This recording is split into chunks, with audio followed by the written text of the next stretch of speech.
मैं 6 साल में कई एडिटर से मिला हूं और मैंने ऑब्जर्व किया है कि हर किसी का क्लाइंट बेस डिफरेंट है। कोई सिर्फ फॉरेन क्लाइंट्स के साथ काम करता है, कोई सिर्फ इंडियन क्लाइंट्स के साथ काम करता है, कोई एजेंसी के भरोसे बैठा हुआ है या फिर कोई फाइवर और अपवर्क पे अपना काम चलाता है। अब इन सारे मेथड के कुछ प्रोज हैं और कुछ कॉन्स हैं, बट पैसे के मामले में सबसे बेस्ट है। अरे ऐसे ही थोड़ी पता लग जाएगा। आज की वीडियो में हम सारे प्रोज एंड कॉन्स कंपेयर करेंगे और जानेंगे कि बेस्ट मेथड कौन सा है पैसा कमाने के लिए एक वीडियो एडिटर या फिर एक फ्रीलांसर के लिए। और इन सारे मेथड्स को हम एक टियर लिस्ट पे रैंक भी करेंगे, जिससे बाद में आप अपने हिसाब से चुन पाओ कि आपके लिए कौन सा बेस्ट मेथड है। चलो सबसे पहले आता है प्रोजेक्ट एडिटिंग। हर फ्रीलांसर की जर्नी यहीं से स्टार्ट होती है। या तो कोई इंस्टाग्राम डीएम आता है आपको कि भाई आपकी एडिट्स अच्छी लगी, आप मेरे लिए एक प्रोजेक्ट पे काम करोगे, या फिर आपका कॉलीग, आपके फ्रेंड्स आपको बोलते हैं भाई यार क्या एडिट करता है भाई, एक एडिट कर दे प्लीज। इसके अलावा भी काफी लोगों को अलग अलग तरीके से काम मिलता है, बट ये सारा कुछ स्टार्ट होता है कुछ सिंगल प्रोजेक्ट से, जिसको हम प्रोजेक्ट एडिटिंग कहते हैं। यहाँ पे हर प्रोजेक्ट अलग होता है, हर क्लाइंट नया होता है, हर बार नेगोशिएशन जीरो से करनी पड़ती है और ये स्टेज जो है ना बहुत ज्यादा खराब है किसी भी एडिटर के लिए। मतलब आप तो ये मान लो कि हर महीने एक नया स्ट्रगल होता है। पर भाई पैसा तो आवे से ना। हाँ पैसा तो आएगा पर किसी डायरेक्शन में नहीं आएगा ना, तो तू ट्रैक कैसे करेगा कि कहाँ से अच्छा पैसा आ रहा है और कहाँ से नहीं आ रहा। अरे देखो, आपको अगर कंसिस्टेंटली ग्रोथ चाहिए तो आपको कंसिस्टेंटली अपनी प्रोग्रेस ट्रैक भी करनी पड़ेगी। अगर नहीं करोगे ना तो इतना ज्यादा फ्रस्ट्रेट हो जाओगे कि एक दिन एडिटिंग वगैरह छोड़ के गांव में चले जाओगे खेती करने।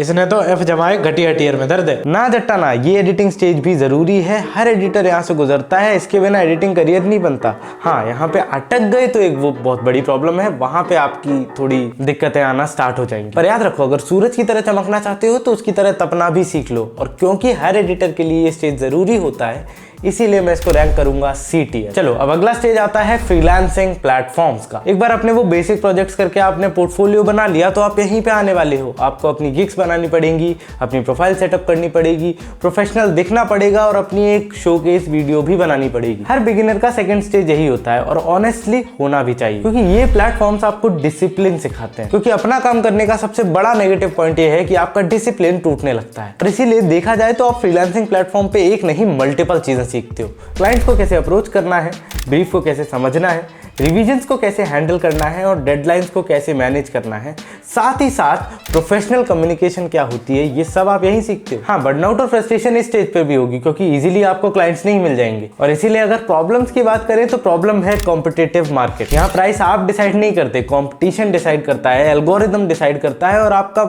मार्केट डिसाइड करता है। वो बंदा जो किसी फॉरेन कंट्री में बैठ के 200 रुपए में एक हॉलीवुड स्टाइल सिनेमैटिक एडिट दे पा रहा है, ज्यादातर क्लाइंट्स उसके पास चले जाते हैं फॉर चीप थ्रिल्स, और आप यहाँ अपनी हाई क्वालिटी प्रोफेशनल गिग के गाने गाते रह जाते हो। भाई पर लोग इतने लाखा छाप रहे से। बिल्कुल, आसिल भाई जैसे काफी लोग हैं जो फाइवर को अच्छे से मास्टर कर चुके हैं और वो लोग इससे लाखों कमा भी लेते हैं, जो कि आप भी कर सकते हो। बट यहाँ सिर्फ आपको काम डिलीवर करने की चिंता नहीं करनी है, आपको चिंता करनी है अपने रिव्यूज की, अपने क्लाइंट्स की, अपने पोर्टफोलियो की। अब अगर रेटिंग गिरेगी तो ऑर्डर्स भी तो कम होंगे और ऑर्डर्स कम होंगे तो पैसा कम होगा। अगर आप भी एक सक्सेसफुल फाइवर फ्रीलांसर कितना अजीब वर्ड है, सॉरी, तो अगर आप भी एक फाइवर फ्रीलांसर बनना चाहते हो तो ये काफी अच्छी स्टेज है आपके लिए। के बाद बस आपको अपनी रेटिंग, अपने ऑर्डर्स पे थोड़ा ध्यान देना है and you are good to गो।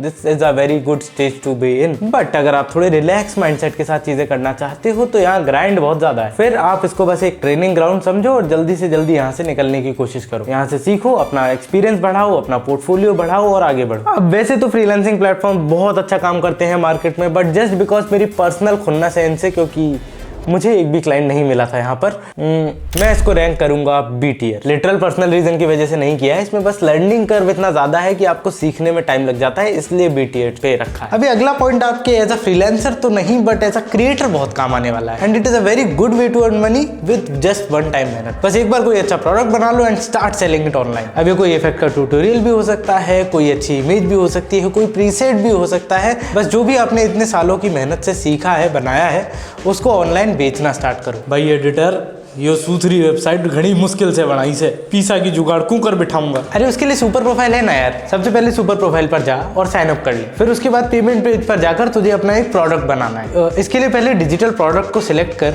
उसका टाइटल, उसकी थंबनेल जैसे तो यूट्यूब में करता है वैसे ही यहाँ पर सेट कर। और नेक्स्ट स्टेप में अपना प्रोडक्ट अपलोड करके या फिर उसकी कोई लिंक अपलोड करके उसका प्राइस डिसाइड कर, और साथ ही अपने कस्टमर के लिए एक डिस्काउंटेड प्राइस भी रख दे। इसके बाद तू चाहे तो अपने पेमेंट पेज को कस्टमाइज भी कर सकता है, वरना प्री मेड थीम्स तो है ही। एक बार ये सब हो जाए तो अपना प्रोडक्ट पब्लिश कर और बाकी सब तो सुपर प्रोफाइल देख ही लेगा। पेमेंट तो ये सारे लपेटे से हके से बेचू कुकर। यहाँ तुझे ऑटो डीएम फीचर भी मिलता है, मतलब हर लीड को मैन्युअली कुछ नहीं भेजना, और जब भी कोई तेरा प्रोडक्ट खरीदेगा तो उसे डायरेक्टली व्हाट्सएप या फिर इंस्टाग्राम कम्युनिटी पे रिडायरेक्ट भी कर सकता है, जिससे उन्हें तेरे फ्यूचर प्रोडक्ट्स और सर्विसेज भी मिलते रहेंगे। मतलब एक छोटी सी लिंक अब पूरा सेल्स फनल बन गई है। भाई पिस्सा कुटूंगा जब तो पिस्सा दूंगा। हाँ, ये बात मैं भी समझता हूँ, इसलिए फर्स्ट मंथ पे आपको 80% डिस्काउंट मिलेगा मेरी रेफरल लिंक से। तो जाओ जल्दी साइन अप करो, पैसा कमाओ, बाकी सुपर प्रोफाइल देख लेगा। अगला स्टेज है working with a creative agency. मैं खुद एक एजेंसी चलाता हूँ, बहुत सारे क्लाइंट्स, बहुत सारे एडिटर्स के साथ काम कर चुका हूँ और अपने पर्सनल एक्सपीरियंस से बता रहा हूँ कि ये काफी अच्छा भी हो सकता है और काफी बुरा भी हो सकता है। Just depends upon the person जो आपको हैंडल कर रहा है, यानी कि आपका मैनेजर। बट एक चीज जो हर जगह कॉमन है, चाहे वो प्रोडक्शन हाउस हो, कंटेंट एजेंसी हो या फिर कोई मार्केटिंग फर्म हो, उधर आपको स्ट्रक्चर मिल जाता है। मतलब फ्रीलांसिंग की तरह हर महीने की झंझट नहीं रहती, मंथली आपको काम मिलता है, फिक्स्ड प्राइसेस पे मिलता है और रेगुलरली आपके पास पैसा का इनफ्लो बना रहता है। काफी बार कंसिस्टेंटली आप कुछ ही क्लाइंट्स के साथ काम भी करते हो तो आपकी एक स्टाइल या दो स्टाइल पे तो मास्टरी ही हो जाती है एकदम। अब अगर सेटिस्फैक्शन की बात करूं तो यहाँ पे फाइनली आपको फील आएगी yes I have achieved something, और हाँ थोड़ा रिलैक्सिंग भी रहता है। हाँ, but keep in mind agency भी मल्टीपल फॉर्मेट्स में काम करती है। मतलब मेरी एजेंसी में भी मैं कुछ फ्रीलांसर से भी काम कराता हूँ जिन्हें मैं प्रोजेक्ट बाय प्रोजेक्ट पे करता हूँ, और कुछ डायरेक्ट हायर्स भी हैं जिन्हें हम मंथली पे करते हैं। तो अगर आप एक एजेंसी में एज अ फ्रीलांसर काम करते हो तो आपको वो सारी चीज़ें रहेंगी कि आप किसी एक ही सिंगल बंदे के साथ काम करोगे, आपके क्लाइंट सिंगुलर होंगे, बट आपको जो पेमेंट है वो प्रोजेक्ट वाइज मिलेगी। तो वो आपका जो एक्सपीरियंस है काफ़ी ज़्यादा डिफरेंट बना देगी एक नॉर्मल एडिटर से जो जॉब करता है। बट टू लिस्ट डाउन कि हम एजेंसी वर्क में क्या क्या सीखते हैं, वो है ब्रांड गाइडलाइंस कैसे फॉलो करें, टीम में कैसे काम करें, वर्क फ्लो क्या होता है, प्रोफेशनल डिलीवरी क्या होती है, और क्लाइंट्स के एक्सपेक्टेशन कैसे मैनेज किए जाते हैं। स्टेबल लागे से यो जमा सूथरा जुगाड़। स्टेबल है भाई, बिल्कुल स्टेबल है, बट एकदम आसान नहीं है, बिकॉज क्लाइंट्स का एक स्टाइल होता है। तो एजेंसी ज्यादातर आपको बोलती हैं कि अपना दिमाग मत लगाओ, इसी को फॉलो करो, जिससे आपकी क्रिएटिविटी थोड़ी सी डाउन हो जाती है। काफी बार क्लाइंट्स अपनी खुद की म्यूजिक लाइब्रेरी इस्तेमाल करते हैं या किसी प्लेटफॉर्म का सब्सक्रिप्शन यूज करते हैं, तो आपके म्यूजिक भी सिलेक्टिव हो जाते हैं। एंड अगर आप बिल्कुल एक एस्टैब्लिश्ड ब्रांड के साथ काम कर रहे हो तो हो सकता है आपके फॉन्ट, आपके कलर्स, आपका डिजाइन सब कुछ पहले से ही डिटरमाइंड हो और आप उसी पे काम करो। तो हाँ, क्रिएटिविटी को थोड़ा सा धक्का लगता है, बट आपकी वर्किंग एफिशिएंसी, आपकी स्पीड काफी ज्यादा इंक्रीज हो जाती है। पर हाँ, अगर आपकी एजेंसी उन लोगों में से है जो सैटरडे संडेज को भी एक इवेंट है भाई इसको कवर कर लेते हैं बोल के काम कराती है, तो you should look for a better work. तो हाँ, यहाँ तुम्हें एक क्रिएटिव पर्सन से ज्यादा एक एम्प्लॉय वाली फील आती है,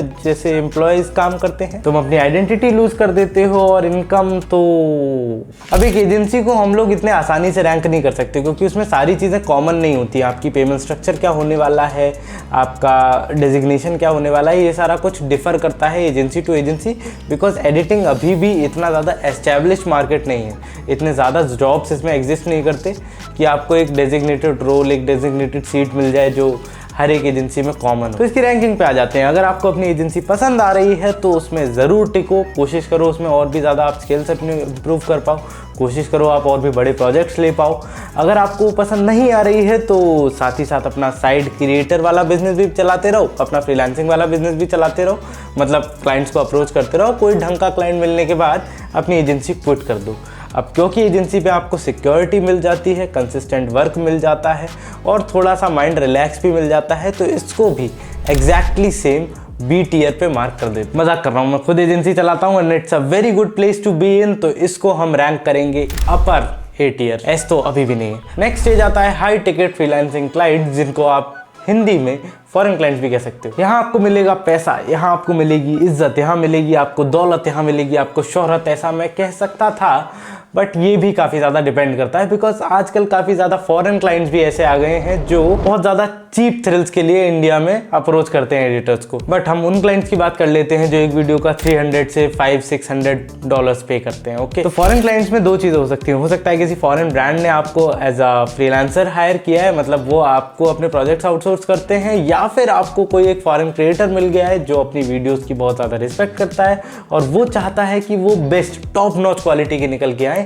and because he likes your work, आपने उन्हें मना लिया है, आपकी कम्युनिकेशन स्किल्स, आपकी सेल्स स्किल्स अच्छी हैं, तो आपको वो क्लाइंट मिल चुका है। तो अगर आप प्रोजेक्ट वाइज करते हो तो हो सकता है आपको 1-1.5 महीने का कोई $1000-1200 का भी प्रोजेक्ट मिल जाए। अगर आप वीडियो वाइज करते हो तो हो सकता है आपको $300-500 की कोई वीडियो मिल जाए। और हाँ, वो बात भी सही है कि आपको पैसा और रियल इज्जत जरूर मिलती है, बिकॉज ज्यादातर फॉरेन क्लाइंट्स रिस्पेक्ट करते हैं उनके काम को और आपके काम को। बट यहाँ एंट्री लेना भी आसान नहीं है। आपको चाहिए एक solid portfolio with best top notch communication skills, जिससे आप अपनी सारी चीजें कम्युनिकेट कर पाओ। आपको टाइम मैनेजमेंट आना चाहिए, आपका बिहेवियर प्रोफेशनल होना चाहिए, साथ में थोड़ा सा एटीट्यूड और कॉन्फिडेंस भी रहना चाहिए ताकि बिल्कुल क्लाइंट से दब ना जाओ। अंडरस्टैंडिंग होनी चाहिए इंटरनेशनल स्टैंडर्ड्स की और पेमेंट गेटवेज, इनवॉइसेस वगैरह, बहुत सारा तामझाम जो करना पड़ता है वो सब आपको पता करके रखना पड़ेगा। एक अलग वीडियो में बात करेंगे उसकी। भाई ये तो कसूता लागे से डॉलर में कूटो और रुपया में फूटो। लगता तो बेस्ट है, और हाँ बेस्ट है भी क्योंकि पैसा ज्यादा है, बट यहाँ भी आप टाइम के बदले ही तो पैसा ट्रेड कर रहे हो। यहाँ भी एक प्रोजेक्ट का मतलब एक प्रोजेक्ट ही होता है, मतलब एक प्रोजेक्ट की एक पेमेंट ही आती है। आप एक साथ 2-3 प्रोजेक्ट हैंडल नहीं कर सकते। आज एक कर रहे हो, कल 2 करोगे, परसों 3 प्रोजेक्ट हैंडल कर लोगे। टाइम तो दिन में 24 घंटे ही है भाई, इससे तो लोग यही रईस बढ़ जाएंगे। हाँ, दूसरा ड्रॉबैक यही है कि आप बहुत ज्यादा कंफर्टेबल हो जाते हो, बिकॉज पैसा इतना ज्यादा है, आपको जरूरत नहीं है और ज्यादा कमाने की। आपकी हंगर मर जाती है, और एक बार हंगर मर गई तो इंसान पैसा ही क्यों कमाएगा। लेकिन आपकी आंखें खुलती हैं जब आपको थोड़ा सा ब्रेक लेना होता है, कोई इमरजेंसी आती है, जब आप बीमार होते हो और आपको लगता है shit, I am back to zero, अब मेरे पास क्लाइंट्स नहीं और I have to start again. But overall ये एक बहुत अच्छा स्टेज है, यहाँ पे अच्छे पैसे कमा सकते हो और कंफर्टेबली अपनी जिंदगी जी सकते हो। तो इसको हम रैंक करेंगे A tier। Now here comes my favorite version, editor with a personal brand। Think of a person like Moppy, मृदुल, अभय या फिर मैं। हम सब एडिटर्स के साथ एक क्रिएटर भी हैं। हमारा पर्सनल ब्रांड है, हमारी पोजीशनिंग है मार्केट में। एक क्रिएटर बनने के बाद आप सिर्फ एक नॉर्मल एडिटर नहीं रह जाते, आपकी एक आइडेंटिटी बन जाती है। आप अपना प्रोसेस, अपनी जर्नी लोगों को दिखा पाते हो और उनसे फीडबैक्स ले पाते हो, उनसे नई चीजें सीख पाते हो। आप अच्छे लोगों से इजीली कनेक्ट कर पाते हो, काफी लोग आपसे डायरेक्टली कनेक्ट कर पाते हैं, विजिबिलिटी आपकी काफी ज्यादा बढ़ जाती है और आपकी एक सोशल स्टैंडिंग भी बन जाती है। अगर आपका ब्रांड बहुत अच्छा काम कर जाता है तो आपको क्लाइंट नहीं ढूंढना पड़ता, क्लाइंट आपको ढूंढता है। और अगर आपके पास इनफ क्लाइंट्स का इनफ्लो है तो प्राइस आप डिसाइड करोगे, क्लाइंट्स आप डिसाइड करोगे, नीश आप डिसाइड करोगे, आप क्लाइंट एक्सेप्ट तो करोगे ही, साथ में क्लाइंट रिजेक्ट भी करोगे। और सबसे बड़ी बात पता है क्या है, यहाँ आपको रिस्पेक्ट मिलती है, यहाँ आपको रिकॉग्निशन मिलता है। देखो, प्रोजेक्ट्स आएंगे, रिस्पेक्ट आएगी, कंसिस्टेंट काम आएगा, सब आएगा, बट एक चीज है जो इससे ही बेटर हो सकती है, इसलिए इसको हाई A tier मार्क कर लेते हैं। S tier आने वाला है भाई। अब मेरी बात ध्यान से सुनो, बहुत ध्यान से। जो चीज आपको रिच बनाने वाली है, पास आओ, वो है सिस्टम। अरे एल्विश भाई वाला नहीं, असली सिस्टम जो काम करे। रिच एडिटर्स का सीक्रेट वीडियो एडिटिंग नहीं होता, फ्रीलांसिंग भी नहीं होता, इवन कंटेंट क्रिएशन भी नहीं होता। उनका सीक्रेट होता है सिस्टम। भाई ये सिस्टम का क्या रूल्स है? सिस्टम मतलब तेरा काम रिपीटेबल बन जाता है, इनकम प्रिडिक्टेबल हो जाती है और क्वालिटी कंसिस्टेंट हो जाती है। और तो और अब हर जगह तुम्हारी जरूरत नहीं है, अब बिजनेस अपने आप रन होता है। मतलब यहाँ आप सर्विस के बदले पैसा ले रहे हो, अपने टाइम के बदले नहीं। अब रैंक तो मैं इसको ऑलरेडी S tier कर चुका हूँ, इसलिए डायरेक्टली इसके प्रोस पे बात कर लेता हूँ। सबसे पहला आता है मंथली रिटेनर मॉडल, यानी कि हर बार की झिक-झिक नहीं है। आप एक बार क्लाइंट ऑनबोर्ड करते हो, उसके बाद हर महीने वो कंसिस्टेंटली आपको काम देता है, आप कंसिस्टेंटली उससे पैसा लेते हो। अब because this is the same client, तो आपको हर बार नया काम नहीं लेना पड़ता, हर बार नया एडिटर नहीं हायर करना पड़ता, तो कोई हंटिंग नहीं है, ज्यादा रिस्क भी नहीं है, क्योंकि क्लाइंट आपके साथ ऑनबोर्डेड है। थोड़ा सा रिस्क रहता है कि वो छोड़ के नहीं चला जाए, बट उसके लिए आप कॉन्ट्रैक्ट वगैरह साइन करा सकते हो if you have a system. तो ओवरऑल तुम एक क्लाइंट को इतना ज्यादा वैल्यू देते हो कि वो तुम्हारी मंथली बुकिंग कर ले। एग्जाम्पल है कोई यूट्यूबर अपनी सारी वीडियोज के लिए, कोई पॉडकास्टर अपने चैनल के सारे पॉडकास्ट के लिए, या फिर कोई क्रिएटर अपने सारे कंटेंट के लिए। सेकंड चीज है प्रोसेस एंड डेलीगेशन। बिकॉज आपको सब कुछ खुद करने की जरूरत नहीं है, तो अपने आप को हर चीज में ट्रेन नहीं करना पड़ता, आप अपना काम डेलीगेट कर सकते हो बाकी प्रोफेशनल्स को। आप क्लाइंट से बात करते हो, अपना विजन सेट करते हो, अपनी सेल्स और कम्युनिकेशन स्किल्स इस्तेमाल करके अपनी सारी चीजें उन्हें बताते हो, अपने एक्सपीरियंस से क्लाइंट को ऑन बोर्ड करते हो और उसके बाद उस काम को डेलीगेट करते हो to someone more professional than you, more क्या कहते हैं, स्किल्ड देन यू। ये मत समझना कि आपने अगर एजेंसी स्टार्ट की है तो you are the best at it. मेरे एजेंसी में काफी एडिटर्स हैं जो मेरे से अच्छे हैं। हाँ, आप प्रोजेक्ट मैनेज करो, क्वालिटी कंट्रोल करो, फाइनल टचेस वगैरह देते रहो, बिकॉज आपका एक्सपीरियंस ही है, वो कोई नहीं बदल सकता। बस focus on the quality of your work and you will definitely scale. यहाँ आपकी फ्रीडम 10 गुना ज्यादा बढ़ जाती है और काम तो आधा हो जाता है। नेक्स्ट चीज आती है प्रोडक्टाइज सर्विसेज। मतलब अगर आप सिस्टम बना चुके हो तो until and unless someone comes up with a custom plan जो उन्हें फॉलो करना है, आप उन्हें अपनी प्रोडक्टाइज चीज़ें दे सकते हो। जैसे आप मंथली प्लान बना सकते हो कि मैं 3 रील इस पर्टिकुलर अमाउंट में करता हूँ। आप मंथली प्लान बना सकते हो for like 30 reels a month. आप मंथली प्लान बना सकते हो यूट्यूबर्स के लिए 4 और 5 वीडियोज़ अ मंथ। आप पॉडकास्ट के लिए मंथली प्लान्स बना सकते हो। मतलब आप बहुत सारे प्लान्स, बहुत सारे प्रोडक्ट्स बना सकते हो जो आप directly on a fixed amount किसी को सेल कर पाओ विदाउट एनी नेगोशिएशंस और without any hassle. They can directly come and buy it from you. ठीक है, मतलब आपका ऑफर क्लियर है, आपकी प्राइसिंग क्लियर है, आपके डिलीवरेबल्स क्लियर है, कोई कंफ्यूजन नहीं है, कोई बैक एंड फोर्थ नहीं है, डायरेक्ट काम करो। और इस स्टेज पे ना डर खत्म हो जाता है। यहाँ आप कोई एडिटर नहीं हो जिसे कोई भी इजीली रिप्लेस कर देगा। यहाँ आप एक सॉल्यूशन प्रोवाइडर हो, आप एक थिंकर हो। The value of your skill is inside you. That sounded wrong but आप समझ गए मैं क्या कहना चाहता हूँ। तो summing all this up, freelancing एक एंट्री गेट है और रिच बनना एक एग्जिट स्ट्रैटेजी। और अगर तुम जिंदगी में खुद ही सब कुछ करते रहोगे तो बाकी चीजों के लिए टाइम कैसे मिलेगा? हर रिवीजन, हर डेडलाइन, हर स्ट्रेस खुद पर मत लो, कुछ दूसरों में भी बांटो। अगर खुद ही सब कुछ करते रहोगे तो तुम बिजी रहोगे, सेटिस्फाइड नहीं। रिच बनोगे बट सक्सेसफुल नहीं। क्या बात है, इसको तो कोट पे लगाना चाहिए। अब अगर आज आप इनमें से किसी भी स्टेज पर फंसे हुए हो तो वो एक जरूरी स्टेज है आपको नेक्स्ट स्टेज पर मूव ऑन कराने के लिए। तो अभी के लिए आपको पता चल गया होगा कि कहाँ आपको पैसा मिलता है, कहाँ आपको इज्जत मिलती है और कहाँ आप एक कामयाब एडिटर कहलाते हो। हम मिलते हैं अगली वीडियो में, तब तक के लिए बाय बाय।